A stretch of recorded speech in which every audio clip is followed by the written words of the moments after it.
O vos omnes qui transitis per viam, attendite et videte si est dolor sicut dolor meus. Estas palabras solemos aplicarlas a la Santísima Virgen, la Señora del mayor dolor. Mirad y ved los que pasáis por el camino, si hay un dolor semejante a mi dolor. Pero más bien esas palabras se han de apropiar, también la liturgia lo hace y la tradición, a nuestro Señor.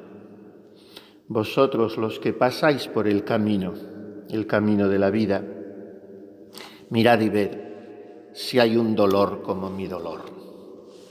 Vamos a mirar esto como venimos haciéndolo hace ya un par de días, esta tarde, y si ayer nos hemos asomado o con osadía infantil y enamorada hemos osado incluso zambullirnos, adentrarnos del todo en el corazón de Cristo, y esta mañana en el alma santísima de Cristo vamos a refugiarnos esta tarde en la mirada y en la escucha del Padre Eterno para sumergirnos en el silencio de Cristo y aprender de Él.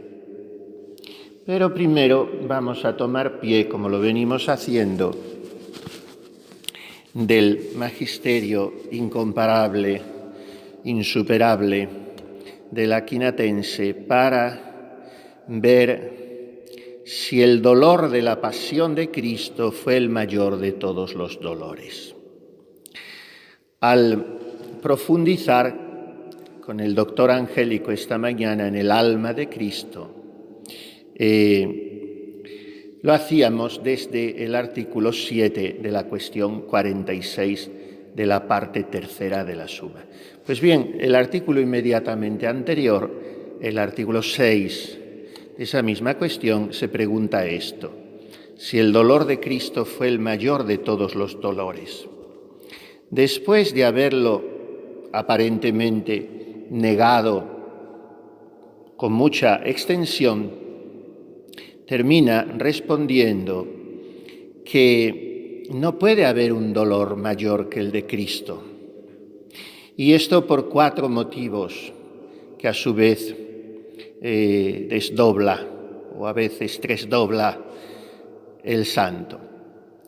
Primero, por las propias causas del dolor, porque son insuperables las causas del dolor en lo físico y en lo anímico en Cristo. En lo físico, en cuanto al dolor sensible, las lesiones corporales de la crucifixión son las más dolorosas imaginables, porque los crucificados son clavados en puntos absolutamente saturados de nervios. Yo tengo por ahí un artículo que fotocopié. Había una revista, no sé si seguirá, porque de las revistas buenas yo creo que han desaparecido casi todas. Y las que quedan, la mayoría son modernistas, incluso de las divulgativas. Y algunas eran muy piadosas, muy sencillas, ingenuas, pero piadosas, se hacían mucho bien y se recibían en la mayoría de los conventos, gratis, a veces se las mandaban, y eran revistitas que traían cositas muy buenas. Pues incluso esas, yo a veces que voy a algún convento y me han pasado, les he dicho, no se ocurra que miren esto ninguna, y si pueden bórrense, porque hasta esas se han vuelto modernistas. Bueno, pues en una revista de aquella, que era Sol de Fátima, yo vi un artículo, tendría yo 14 o 15 años, lo fotocopié y lo tengo por ahí guardado en mis carpetas de ejercicios que ya no uso, porque ya llega un momento que te dejas ahí todo y ya no las uso. Pero bueno, tengo las carpetas y en algunas subsidia material del que yo tiro a veces. Bueno, pues un artículo, la crucifixión de Cristo vista por un cirujano. Y es increíble.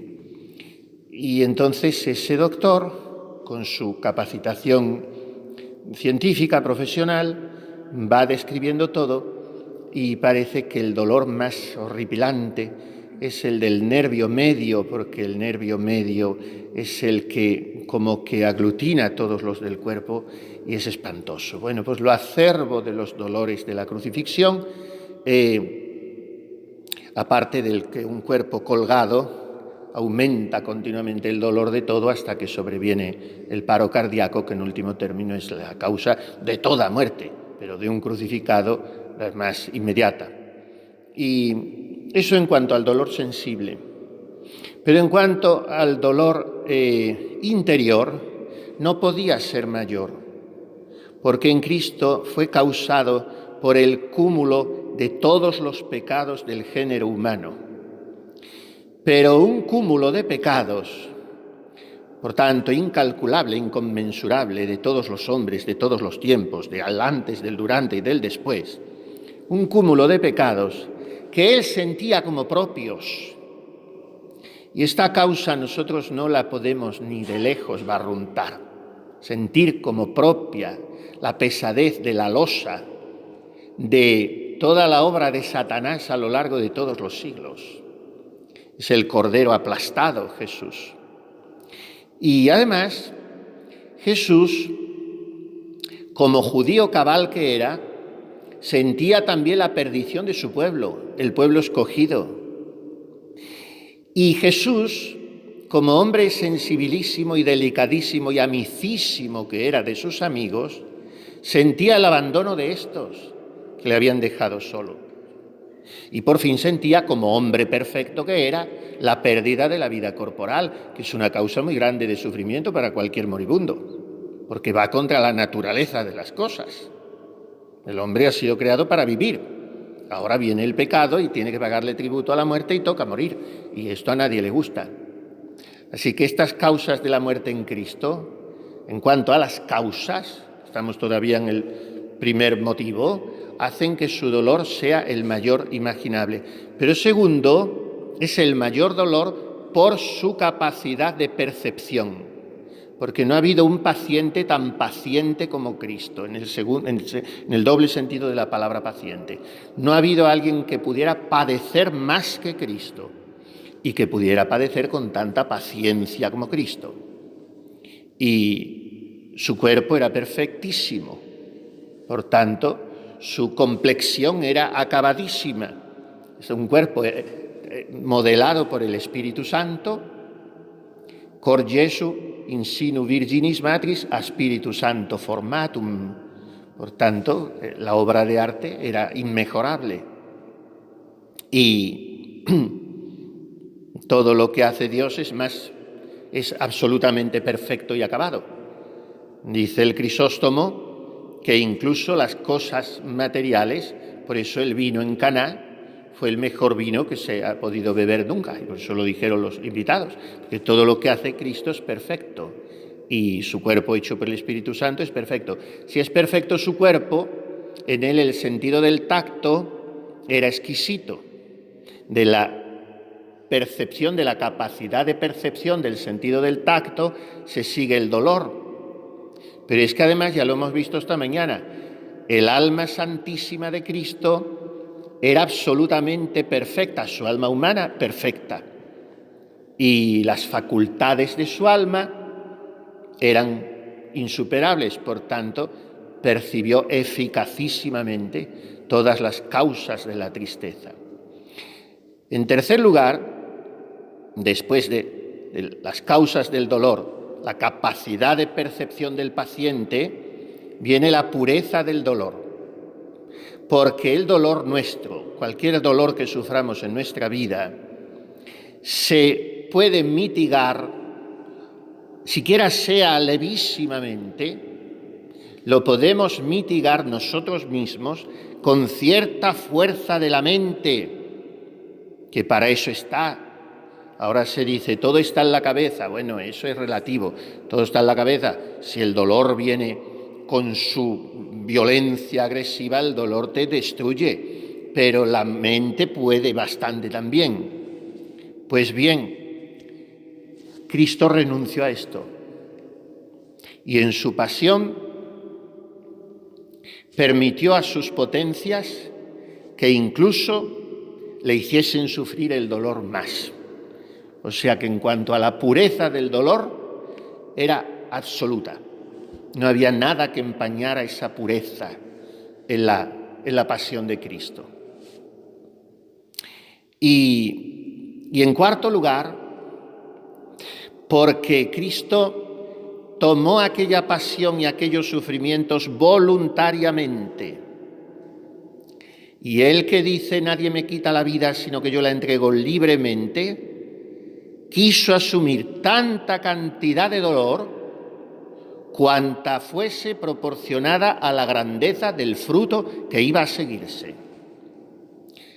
O sea que si Santa Teresita, a punto de morir agonizante ya y minada por aquella tuberculosis espantosa, que debe ser horrible morir así y estar meses prácticamente agonizando así y asfixiándose, que es de las peores, dicen, maneras de muerte, y si Santa Teresita pregunta, pobrecita desolada ya, que no puede más, y pregunta a la priora, pero no es todavía la agonía. Y le dice Madre Gonzaga, sí, hijita, pero quizá nuestro Señor quiere prolongarla un poco de tiempo. Y entonces ella, pues, yo no quisiera sufrir menos tiempo. Pues si esto lo dice Teresita, que es una criaturita de 24 años, pues nuestro Señor, con su alma perfectísima, nobilísima y santísima, lo dice en la cruz. No quiero sufrir ni menos ni extensive ni intensive, ni menos tiempo, ni menos dolores, ni con menos pureza y acervidad de dolor. Y entonces sufre absolutamente. En otra cuestión, dice Santo Tomás, explica a otro propósito, que sufre según los 5 sentidos en cuanto al sufrimiento físico, y es impresionante, porque claro, el sentido del tacto, el sentido del gusto y el oído, las blasfemias, pero cuando llega al sentido de la vista, dice que el sufrimiento de nuestro Señor en la cruz se agudizó todavía más, que con el sentido, viene a decir, que más sufrió fue con el de la vista, por ver allí a sus pies a su Madre Santísima, hecha un mar de dolor por él. Bueno, pues vamos a seguir cavando en ese corazón que tanto ha amado a los hombres, como decíamos esta mañana. Y hallaremos al cavar en esa tierra bendita, que es la de nuestra promisión, hallaremos en ese corazón de Jesús dolores por los pecados que los hombres han hecho.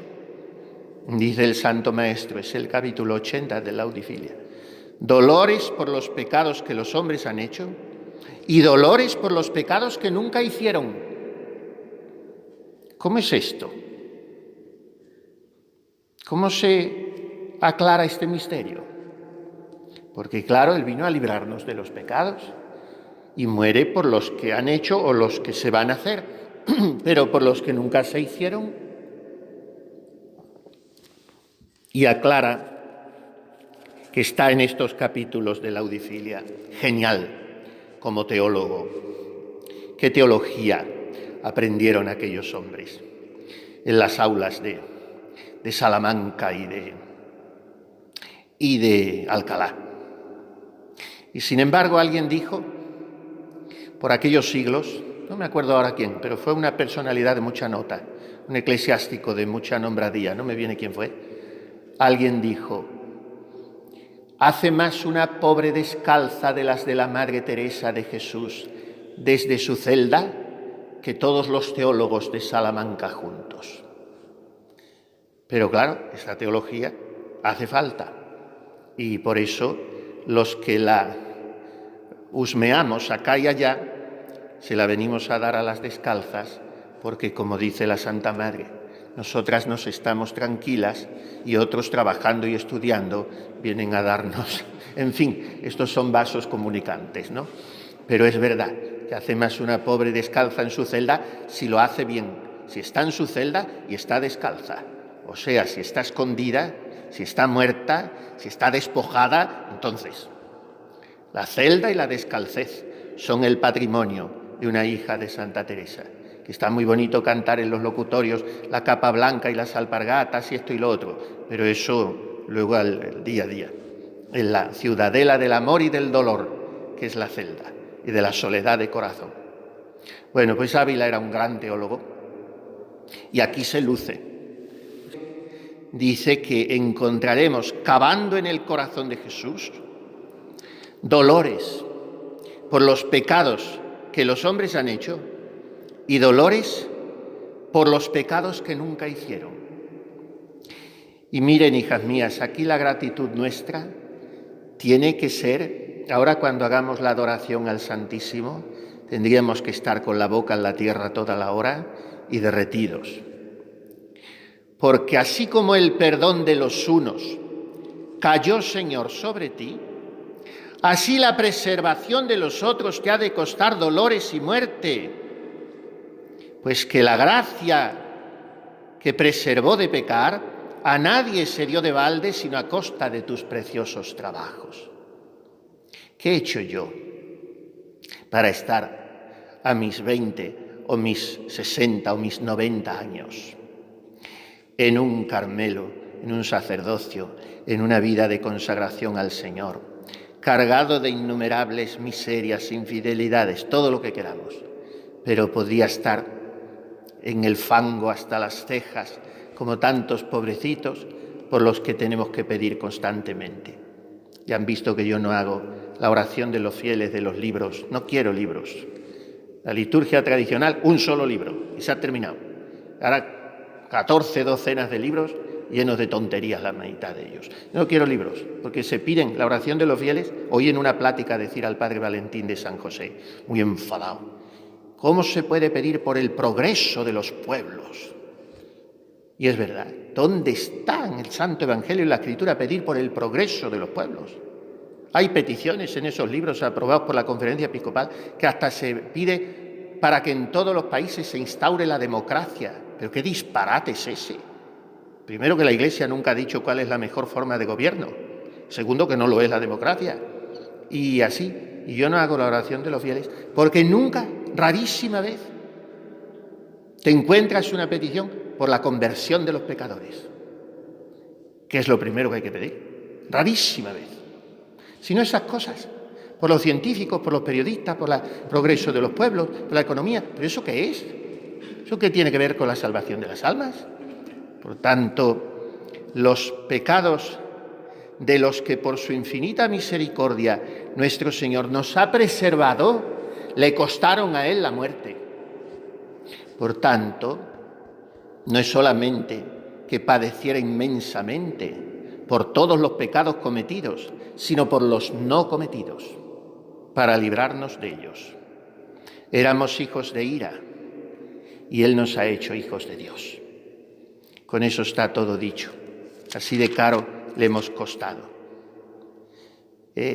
Hay otras provechosas consideraciones que se pueden sacar de la pasión y no hay que preocuparse, dice en este punto, porque claro, con las pláticas se nos ablanda un poco el alma, en ejercicios estamos en un clima muy propicio y nos está acompañando todo hasta el tiempo, pero luego puede ser, y esto es una fuente de humildad, la aceptación de sí mismo, del propio natural. Y puede ser que haya almas que son secas por su propia configuración estructural, se dice ahora, porque vienen hechas así de fábrica. Y aunque mucho tiempo y cuidado gasten en el ejercicio interior, ninguna cosa aprovechan. Pues a esas almas es menester avisarles que pues el Señor no les da espíritu de larga e interior oración, se contenten con rezar vocalmente a los pasos de la pasión y yendo rezando piensen, aunque brevemente, en aquel mismo paso y tengan alguna imagen devota a que miren y lean libros devotos de la Pasión, porque muchas veces acaece de estos escalones subir al ejercicio del pensar interior. Y si el Señor quisiere que no suban más, agradézcanselo por quererlos llevar por aquel camino. La Santa Madre habla de una persona, no me acuerdo ahora en qué lugar de sus obras, que pareciéndole que no tenía ninguna oración, decía cada día una serie de Paternoster a los pasos de la Pasión, como dice aquí Ávila, y la conceptuaba la Santa Madre por una gran contemplativa. Yo creo que las hermanas de velo blanco, yo no acabo de entender que no sigan, porque era una vocación muy preciosa, que favorecía la santidad mucho más que la de las coristas, porque el no entrar en capítulo es lo mejor que le puede pasar a una monja en su vida, y el pensar que no va a tener cargos nunca es lo mejor que le puede pasar. Y esas hermanas que se levantaban a las 5 a encender el carbón y no podían ir al coro mucho menos que las otras, y era a base de Padre Nuestros, y yo aún las he conocido, algunas mayores, verdaderas místicas.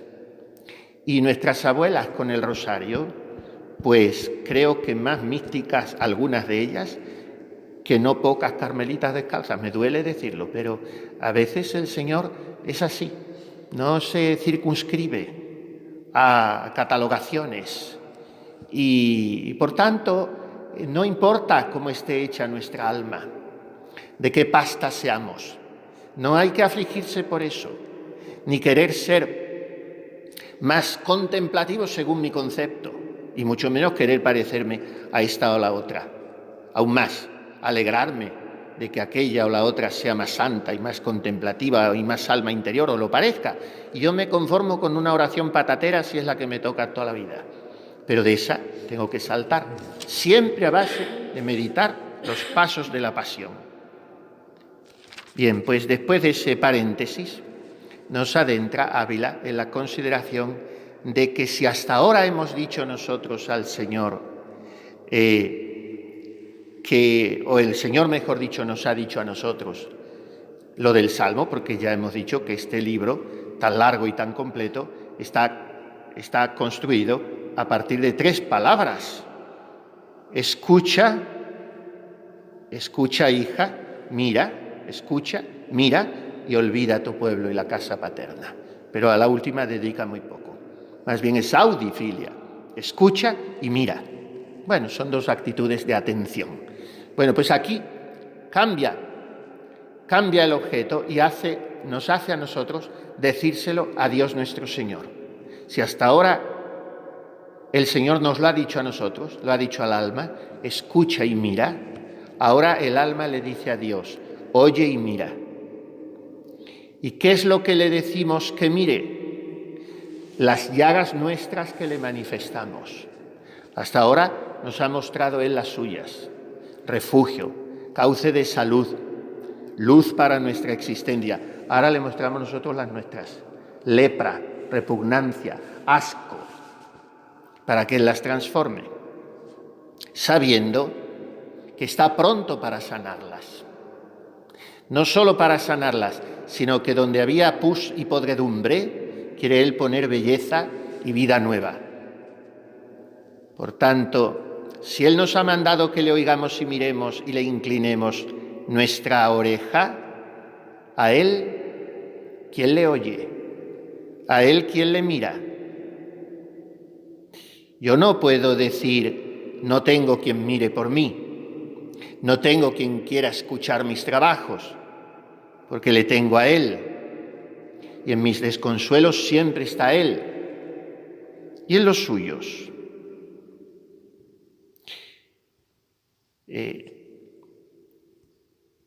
Cansado estoy de ver miserias, dice el padre Ávila.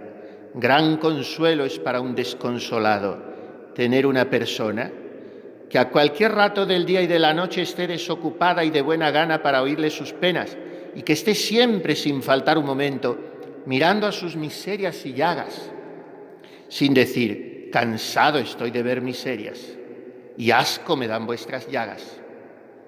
Y aunque esa tal persona fuese de muy duro corazón, querríamos que siempre nos oyese y nos viese, porque creeríamos que dando siempre en su corazón la gotera de nuestros trabajos, algún día cavaría en él y sacaría compasión.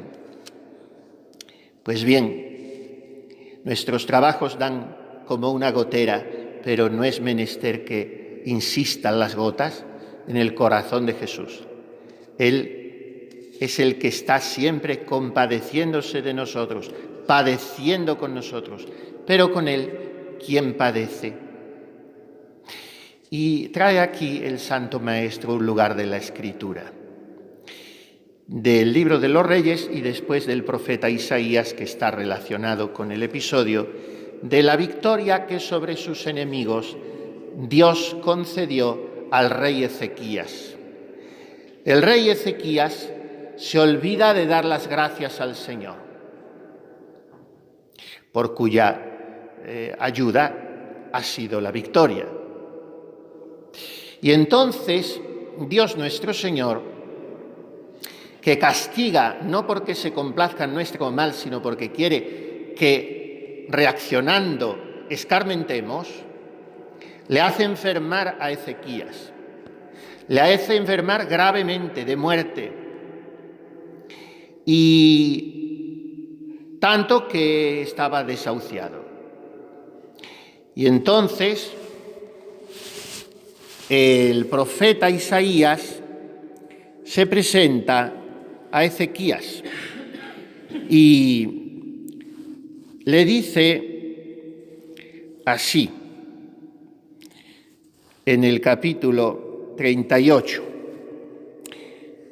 En aquellos días se enfermó Ezequías de enfermedad mortal, y el profeta Isaías, hijo de Amós, fue a verle y le dijo: así dice Yahvé, dispón de tu casa y haz testamento, porque vas a morir, no curarás. Ezequías volvió su rostro cara a la pared, dirigiendo a Yahvé esta plegaria: ay, Yahvé, acuérdate, te suplico, de que he andado delante de ti con fidelidad e íntegro corazón, y que he hecho lo que era bueno a tus ojos.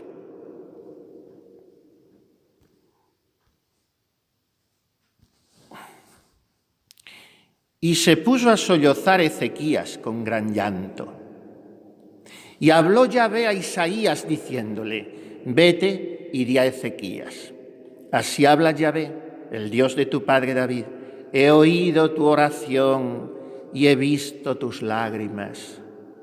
He aquí que voy a añadir a tus días 15 años más.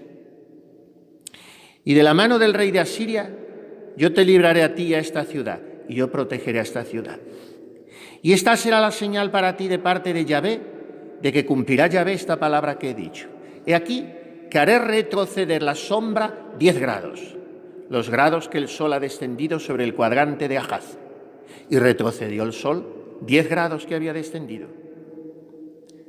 Y esto les va a sonar mucho ahora, porque rezamos las cosas sin saber de dónde vienen o sin colocarlas en su contexto. Y viéndose Ezequías libre de su enfermedad y pagado con creces de su ingratitud, gracias a que la ha lavado con sus lágrimas y su oración,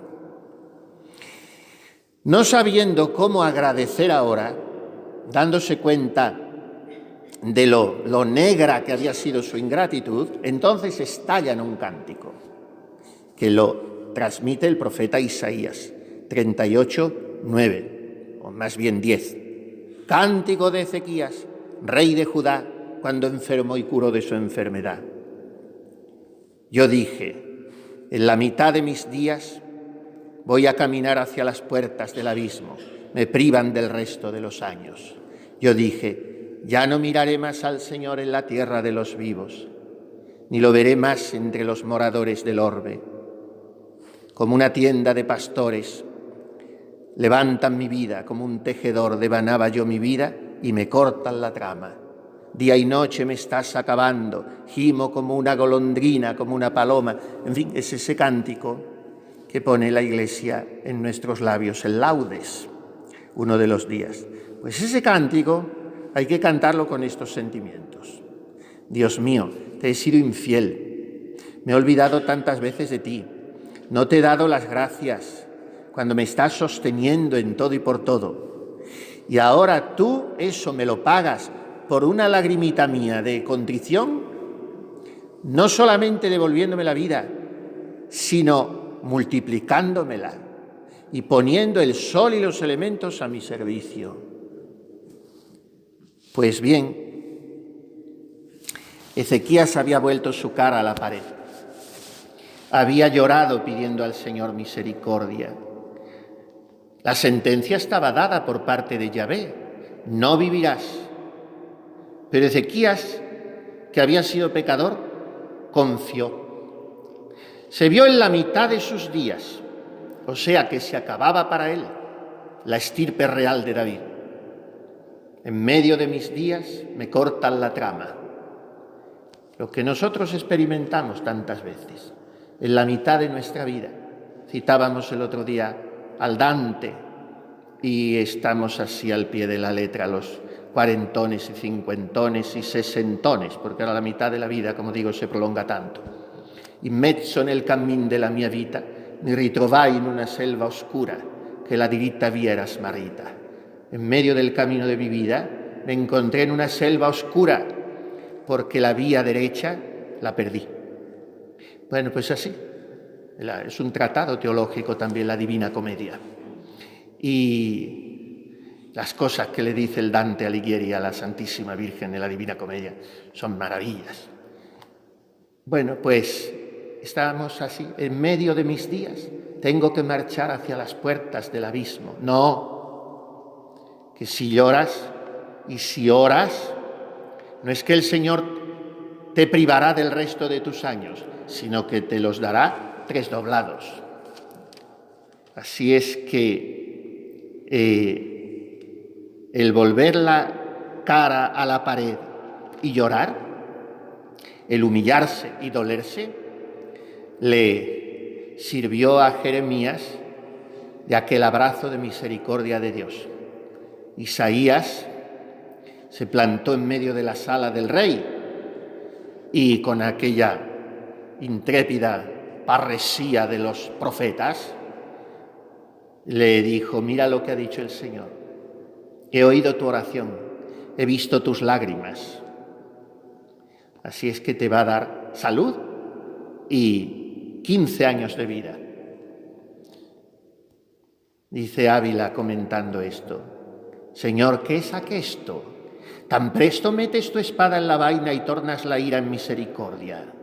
Unas pocas de lágrimas derramadas no en templo, mas en el rincón de la cama, y no de ojos que miran al cielo, mas a una pared. Así te hacen tan presto revocar la sentencia que tu majestad había dado y mandado notificar al culpado. ¿Qué es del sacar del proceso? ¿Qué es de las costas? ¿Qué es de los términos? ¿Qué es del presentar unos y otros testigos? ¿Qué es de tenerse por afrentado el juez si le revocan la sentencia que dio? Todo lo disimulas con el amor que nos tienes, por estar atento a nos hacer mercedes, y dices: oí tu oración y vi tus lágrimas. Por eso refugiarnos nosotros en la mirada y en la escucha del Padre Celestial es bañarnos en su misericordia, porque una lágrima de penitencia la paga Él así. Un punto de contrición, que dice en los últimos versos el Tenorio, que es un tratado teológico también sobre el arrepentimiento. El Tenorio, por eso se representaba ya de los difuntos. Un punto de contrición basta. Las lágrimas de Ezequías.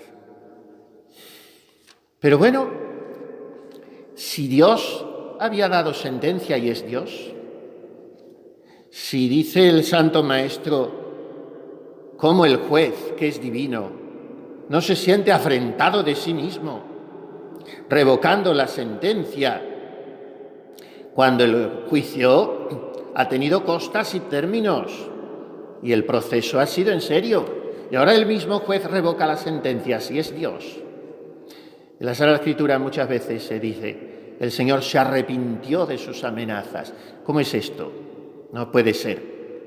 Y la explicación es que hay amenazas de Dios que son absolutas y hay otras que son condicionadas o condicionales. Y lo explica en todo el surco de la sana y tradicional teología, lo explica San Juan de Ávila. Lo explica también el Santo Padre, San Juan de la Cruz, cuando habla de las palabras que hace Dios al alma en plan de promesa y que no siempre se cumplen. ¿Y cómo es eso? Dios estaba engañando al alma y son promesas condicionadas o que el alma entendió en su literalidad y luego se han cumplido como Dios las hacía. Yo te libraré. Y el alma y esa persona a lo mejor muere y Dios la ha librado porque si no hubiera muerto se hubiera condenado y muere, la ha librado de sus enemigos, la ha librado del pecado o en fin, pone diversos ejemplos el Santo Padre. Pues es un poco parecido, pero esto es más solemne todavía. Dios hace promesas, fulmina amenazas y a veces no se cumplen. ¿Por qué? Porque Él manda decir a sus profetas lo que Él tiene en su alto consejo y eterna voluntad determinado que sea. Su alto consejo y eterna voluntad. Me recuerda esto, las altas balanzas de cristal de Dios. Hay un poema épico maravilloso sobre la cruzada española, no se ha vuelto a reeditar, de don José María Pemán. Una vez di yo una plática a unas monjas sobre esto, el poema de la bestia y el ángel, Cristo y Belial, y dedica uno de sus muchos cantos épicos a las madres de los soldados de la guerra. Y dice: ¿qué sabemos nosotros quién gana más batallas? ¿La madre que se queda o el hijo que se va? ¿Qué sabemos nosotros del peso de las cosas que Dios pesa en sus altas balanzas de cristal? Las balanzas de Dios son de vidrio, de cristal de Bohemia, y Él pesa las cosas con su voluntad antecedente que a veces se transforma en consiguiente. O sea, que Dios declara su alto consejo y eterna voluntad y aquello vendrá, como se dice, sin falta ninguna, en los casos de amenazas absolutas. Así le dijo al rey Saúl que lo iba a desechar e iba a escoger otro mejor en su puesto, y así sucedió. También amenazó al sacerdote Elí y lo cumplió. Amenazó al rey David de que le iba a matar al hijo que tuvo por el adulterio con Bersabé, y por mucho que David pidió la vida del niño con oraciones y ayunos y cilicios, el niño murió. Era una amenaza absoluta de Dios. Pero otras veces Dios manda decir no lo que Él tiene determinado hacer, sino lo que Él hará si el hombre no se enmienda. Nínive, si no hace penitencia, si no se convierte, será destruida. Nínive hizo penitencia, Dios revocó la sentencia. Pues aquí está haciendo lo mismo Dios con Ezequías, y lo mismo quiere hacer tantas veces Dios conmigo. Si yo vuelto el rostro a la pared, humillándome, lloro y suplico. Por eso la oración de intercesión es tan clave y tan crucial, porque eso de pida por mí, pida usted por mí, bueno, pero si Dios ya tiene determinado en su voluntad condicionada. Yo creo que es facilísimo que sobrevenga un castigo terrible sobre España y que tiene que venir una purificación con sangre, mucha, yo estoy convencido de eso, pero como yo soy un desgraciado que no veo nada más que por mi agujerito, yo qué sé, las almas que están pidiendo a Dios como Moisés en lo alto del monte, bueno, sí lo sé, porque Dios está deteniendo su mano, porque esta España apóstata, satanizada, como que era su nación preferida y la que ha llevado la fe al mundo entero y que ha caído en tal carcajada satánica, Dios tendría que haberla castigado ya. ¿Qué pasa? Que la oración de intercesión es poderosísima, porque Dios tiene su voluntad condicionada en muchísimos casos, en muchísimos casos. La situación actual de la Iglesia, pues la oración de intercesión es crucial. No entendemos nada, no sabemos nada, Dios sabrá, pero hay que rezar y ya está. Porque a veces se cae en un buenismo acrítico, fantasioso. Hay que rezar para no hacer. No, eso no es. Hay que actuar, pero hay que rezar como si todo dependiera de nosotros, porque estas cosas Dios las condiciona en tantísimas ocasiones. Bien, pues todo esto es cavar en el conocimiento de la mirada y de la escucha de Dios Padre. Pero hemos dicho que desde esa mirada y ese oírnos de Dios íbamos a adentrarnos en el silencio de Cristo, porque Cristo está clamando siempre ante el Padre en favor nuestro. El escuchar del Padre, si es escucharnos a nosotros, nuestra pobre oración, llorando, vueltos el rostro a la pared, ¿cuánto más no será escuchar aquel cum clamore válido que dice la epístola a los Hebreos 5:7, Cristo en los días de su vida mortal, a gritos y con lágrimas, presentó oraciones y súplicas al que podía salvarlo de la muerte y fue escuchado por su reverencia. Ahora traducen, cuando en su angustia fue escuchado. Fue escuchado por su reverencia, por su actitud reverente. Bueno, pues ese clamor de Cristo lo está escuchando siempre el Padre. Ofreció ruegos y lágrimas. Si los ofreció el rey Ezequías y fue salvado, ¿cuánto nos somos salvados nosotros por los ruegos y lágrimas de Jesucristo? Si la sangre de Abel clamaba desde la tierra a Dios pidiendo justicia, vosotros os habéis acercado al monte Sión, ciudad del Dios vivo. Innumerables ángeles en fiesta, asamblea de los salvados, al Dios, juez de todos, y a la aspersión purificadora de una sangre que habla mejor que la de Abel. Este es el clamor válido que dice el autor de los Hebreos.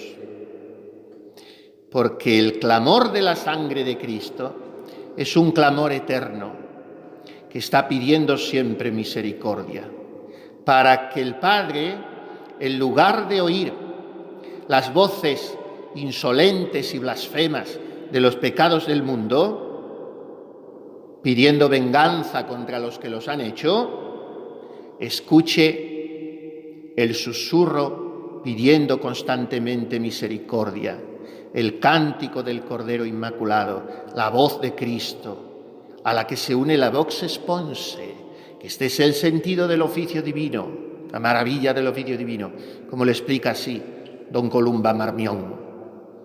Hay que leer a ese hombre, otro gran teólogo. Y la vox sponse es la voz de la esposa, la Iglesia, que se une a la voz del esposo, Jesucristo bendito, y sube ese clamor al trono de la Trinidad. Por eso el oficio divino hay que recitarlo temblando, y todas las ceremonias con que se embellezca y se solemnice dentro de la sobriedad de la liturgia del Carmelo son pocas, porque el oficio divino es prestarle la voz a Cristo a aquellos y aquellas que estamos diputados para eso en la Iglesia. Porque el seglar, y eso está muy bien que rece sus laudes y sus vísperas, pero no está diputado por la Iglesia. Yo no acabo yo de entender eso de los seglares. Pues la Virgen Santísima no le dijo a los niños en Fátima, rezar laudes y vísperas. Digo, rezar el rosario y hacer sacrificios y oración. Lo que hay que, y a veces con la gente cargada con los breviarios, ¿Y reza usted el rosario? Bueno, cuando puedo. Dije el breviario, quieto. Reza el rosario, que es lo que hay que rezar. Y gaste cilicio y comulgue todos los días. Santo breviario, para darse importancia. Pero la monja está diputada por la Iglesia para ser sacerdote en el oficio divino. Y tanto así que si no va al coro lo tiene que rezar. ¿Por qué? Porque es un oficio sacerdotal. Y si no hace la oración mental, que es su vida, si puede suplirla, que la supla. Y si no puede suplirla, que se aguante, que se la suple Dios. Si tiene que salirse en la oración de la mañana a cuidar a la enferma, ahí está la oración. Porque hoy sufren las monjas por eso, por mucho amor propio que tienen. Porque las comunidades no son como antes. Las comunidades están a medio gas, humanamente hablando. Que si hay santidad, están a todo gas. Pero están a medio gas. Y somos 15 y estamos en actual servicio, como decía aquella priora, 4. Y las de las otras 11, 4 están malas, también ahora. Bueno, total, que tienen que salirse las enfermas, no importa. Porque la oración Dios la suple. Y la monja, que es generosa y fervorosa, pues sacará aunque sea un cuarto de hora de caída ya. Pero el oficio divino no, porque el oficio divino es el clamor de la Iglesia, el oficial. Es que no me entero, es que me distraigo mucho en el oficio divino. Claro, te distraes primero porque es en castellano. Si fuera latín no te distraerías. Eso para empezar, como lo explica el padre Valentín en una plática. Con Dios a solas. Tiene en ese libro una plática donde dice que el oficio divino es mejor no entenderlo que entenderlo. Y te distraes porque ya te sabes de memoria lo que viene y ya el sentido se te ha agarrado a esas palabras. Pero bueno, da igual. No importa que te distraigas. No importa. Si el distraerse no importa. Lo que importa es querer estar allí. Entonces, dar al Señor toda la voz adherida a la voz de Cristo. Y entonces resulta que cuando yo estoy diciendo Dios mío, ven en mi auxilio, o el Magnificat, o lo que sea, yo estoy sirviendo de un eco al clamor válido de la sangre de Cristo para el perdón de los pecados del mundo. Por eso es grandioso esa obligación del coro en la vida monástica, que bien la llamó San Benito, el padre del monacato, el Opus Dei, porque es el trabajo de Dios, no es el trabajo del monje, es el trabajo de Dios. Y yo me inserto en él. Y por eso una de las 12 estrellas de la perfección, dice el Santo Padre, es asistir al coro, porque el coro es vida de la monja. Bueno, pues a eso, en ese plan, coopero yo con el clamor válido de la sangre de Cristo. Pero ese clamor suyo, pidiendo misericordia para que no oiga el Padre las voces de los pecados del mundo que piden venganza contra quienes los han cometido, ese clamor que apaga el estruendo de todo ese pecado de la humanidad, es un clamor silencioso. Los pecados claman, pero clama más alto sin comparación la sangre de Cristo, pidiendo perdón a los oídos de la misericordia del Padre. Y entonces acalla con su silencio los alaridos de nuestros pecados. Y esto lo hace Cristo callando.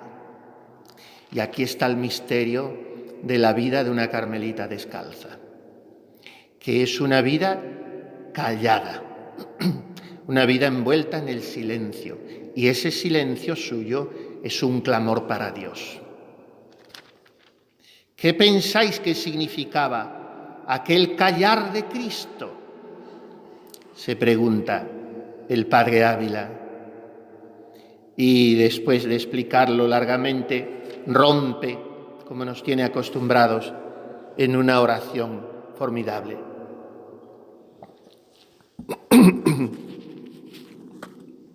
Oh, bendito sea tu callar, Señor, que de dentro y de fuera en el día de tu pasión callaste. De fuera, no maldiciendo ni respondiendo, y en lo de dentro, no contradiciendo, mas aceptando con mucha paciencia los golpes y voces y penas de tu pasión. Pues tanto hablaste en las orejas de Dios, que antes que hablemos, seamos oídos. Y esto no es maravilla, porque siendo nosotros nada, tú nos hiciste. Y antes que te lo supiésemos pedir, nos mantuviste en el vientre de nuestra madre y fuera de él. Y antes que supiésemos conocer lo que tanto nos cumplía, nos diste adopción de hijos. Y en fin, cuando caímos, nos levantaste y moriste por nos, y nos aparejaste tu cielo. Todo eso lo ha hecho Jesús con su callar. Por tanto, nosotros, llenos de gratitud, exclamamos: ¿qué te daremos, oh Jesús benditísimo, por este callar que callaste delante de los que mal te querían y mal te hacían?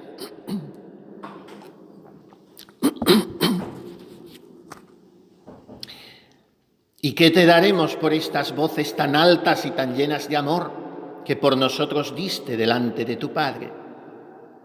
Pluguiese a ti por tu infinita bondad, nos hicieses merced de que tan callados estuviésemos al ofenderte y al sufrir de buena gana lo que de nos quisieses hacer, como si fuésemos unos muertos. Y estuviésemos tan vivos para dar voces de tus alabanzas, que ni nosotros, a quien redimiste, ni cielos, ni tierra, ni debajo de tierra, con todo lo que en ella está, nunca cesásemos de con todas nuestras fuerzas cantar tus loores con grande alegría y servirte con ferventísimo amor. Por tanto, hermanas, entremos en el callar de Cristo. Por dentro nos pasamos parloteando el día entero, pero parloteando como sacamuelas. Por dentro es una taravilla de molino que no para. Y si no me quejo por fuera, me quejo por dentro. ¿Y para qué me vale al final? El resultado es el mismo. Receta que te pone en peligro inminente de ser santa. No quejarme nunca, ni de nada, ni de nadie, ni de mí misma, ni por fuera, ni por dentro. Callar, callar, callar, callar, sonreír, felicidad, libertad interior. Todo eso viene del callar. De lo otro es un rum rum que es como la carcoma. Así es que vamos a hacer ese propósito. Virgen del silencio, Virgen de oración, ¿no cantan esa habanera? Pues eso, con su silencio la Virgen atrajo al Verbo de Dios. Y la vida de la Carmelita es clamorear constantemente con su silencio. Dar voces, unida a la sangre de Cristo, porque es su esposa, la esposa del esposo de sangre, dar voces a la misericordia divina, con su silencio. Así es que entremos en la mirada del Padre, dejémonos mirar por Él. Escucha, Padre, mira, inclina el oído, podemos decirle esta tarde. Entremos en esa mirada de misericordia y en ese oído inclinado a nuestras lágrimas, por imperfectas que sean, y a nuestras oraciones, por manchadas que estén. Pero Él las acoge, nos mira, nos escucha. Y entonces, para que se avaloren esas oraciones y lágrimas nuestras, las une a las de su Hijo, al clamor de la sangre de Cristo. ¿Cuándo valdrá nuestra oración unida a la de Cristo? Cuando esté, como la de Cristo, empapada de silencio. Aprendámoslo de la Santísima Virgen y pidámosle ahora esa gracia.